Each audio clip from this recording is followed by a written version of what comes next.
We have some major Knicks injury updates as potential returns are getting close for both Cameron Payne and Precious Achiuwa, and this is huge for the New York Knicks as Tom Thibodeau has been playing a very short rotation of basically just 6 players, which is not at all sustainable and a terrible idea. So what's up, guys? Welcome back to Knicks Digest. It's Chris here, and we're going to jump right into the video.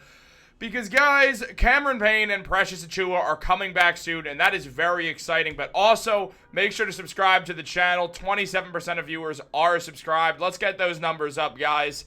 Leave a comment down below if you're excited about Precious coming in and taking Jericho Sims' spot, which he absolutely is going to do because Tibbs is a big fan of Achiuwa's game. But, guys, good news indeed has come the New York Knicks' way.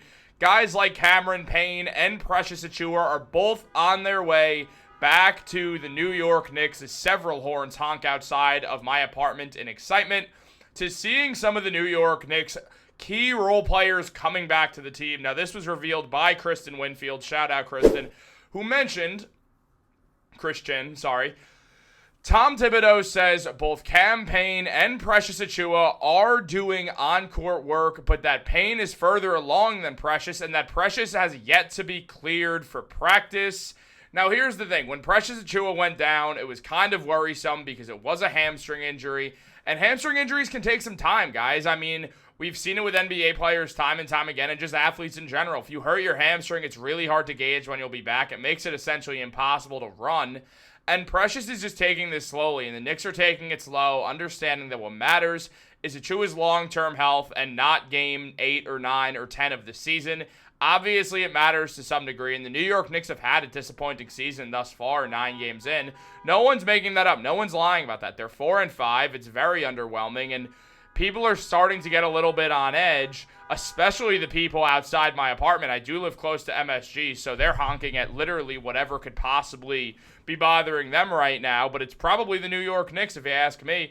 But here's the thing. We all know the Knicks are going to be fine. They've started slow this way before, but a huge issue right now is the lack of injuries, which has led to Tom Thibodeau doing some weird things, such as running essentially 6-man rotations of Jalen Brunson, Mikal Bridges, OG Anunoby, Josh Hart, and Karl Anthony Towns, with Deuce McBride being the only guy who's getting real minutes off the bench. Now Deuce McBride is dealing with a knee injury, nothing major, but he could miss a game or two in the process, and that could certainly lead to the rotation getting even thinner, and Tibbs cannot do this. I mean, the fact that Tom Thibodeau is going out here and doing something so insane with these minutes is really, really upsetting to most Knicks fans, I'd imagine.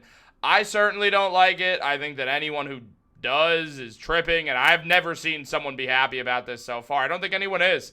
I think everyone's kind of questioning what the hell Tom Thibodeau is doing because he's not being very smart with the moves that he's making for the New York Knicks. Things look grim right now when it comes to the way that he's playing these guys, and it's going to lead to an injury if it keeps up. We all know this. This is not something that we have to argue or discuss or anything like that. We know this. I mean, anytime there's a close game, the New York Knicks decide to not play rookies like Pacome Dadier or Ariel Hukporti, and they play Tyler Kolek just a couple of minutes while giving Deuce McBride the bulk of the minutes. They're not giving Matt Ryan, an established shooter in the NBA with a career average of 41.1% from 3, a chance to play outside of some garbage time minutes against the Milwaukee Bucks. Look, guys, no one is playing the heavy minutes that the New York Knicks are playing right now, and it's going to take a toll on them if it hasn't already. They look sloppy at the ends of games, and that's most likely due to the fact that, well, they're playing the entire game beforehand and they're tired and the opposing teams aren't, so their best players are more well-rested. It's a problem. I don't understand why they don't take Ariel Hukporti and put him in. I mean, the Knicks almost won this game against the 12-0 Cleveland Cavaliers team where Hukporti looked phenomenal in the short minutes, dunking all over Evan Mobley, who's having a breakout year. And, I mean, the fact that you have a center who can put the ball on the floor and you're not doing anything about it is really frustrating, and I don't understand what Tibbs is thinking. But this is something that is going to keep happening, and frankly, we've talked about that enough. And Cameron Payne coming back is going to be helpful for the New York Knicks. I mean, he's putting up 5.6 points per game in limited minutes. And yeah, the numbers aren't great, but he's hardly really played, and he is shooting 50% on corner threes. Obviously, it's not many, but it's still something. And frankly, we know Cameron Payne can give you some good scoring and shooting off the bench, and the Knicks need all the bench help they can get right now. So bringing in a veteran like Cameron Payne was a good move. I liked the move at the time. I'm not really too worried that he's shooting 36% from the field and 26% from three-point range. I do imagine he'll get things going and get back to his normal Cameron Payne ways, as he has been very helpful to most teams that he's played for, with the exception of the Chicago Bulls. So not really something that's keeping me up at night by any means. Hopefully Cameron Payne is going to get back there so we don't have to see rotations that even look like this at times. This is the thickest their rotation was. It's still an 8-man rotation for the Knicks. Mikal Bridges is still managing to play 40 minutes. He's 5th in the league in minutes per game.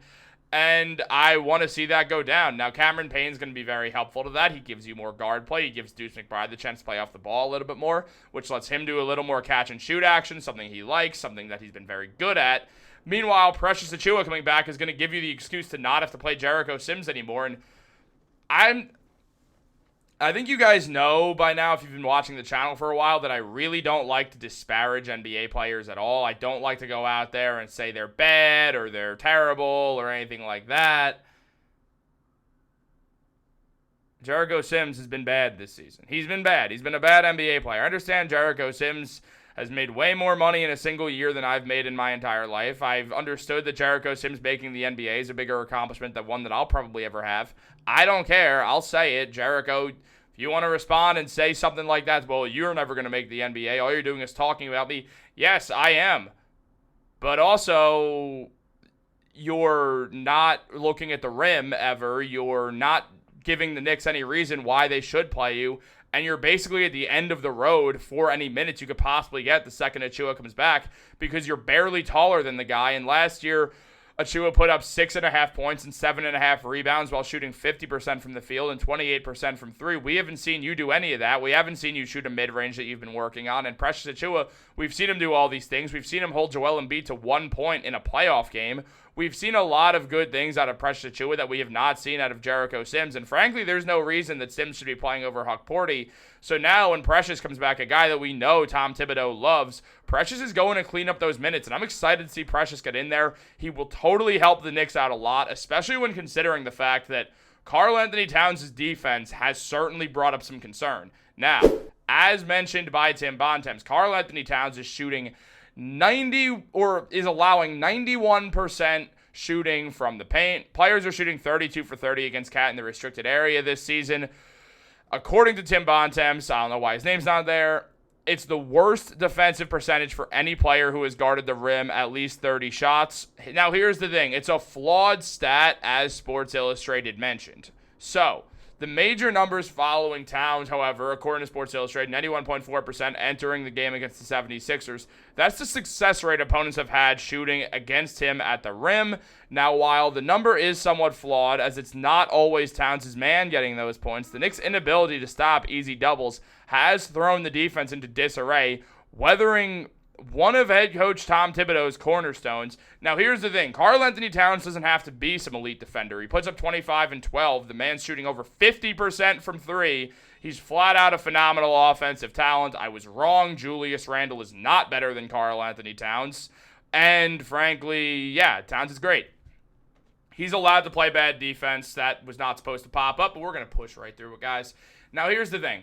I really think Precious Achiuwa is going to help that out. He's shown great rim protection despite being a bit undersized, and he's great as a power forward or a center next to Karl-Anthony Towns. He's a very complimentary big man for Cat, and I look forward to seeing these two play together once Precious gets back on the floor. It's probably going to be another 2 weeks, but now we have a nice timetable. We know when we're going to get some of these guys back, and it is going to make the Knicks a better team when they have more of their team playing. It's what's going to happen, and the Knicks are going to be fine.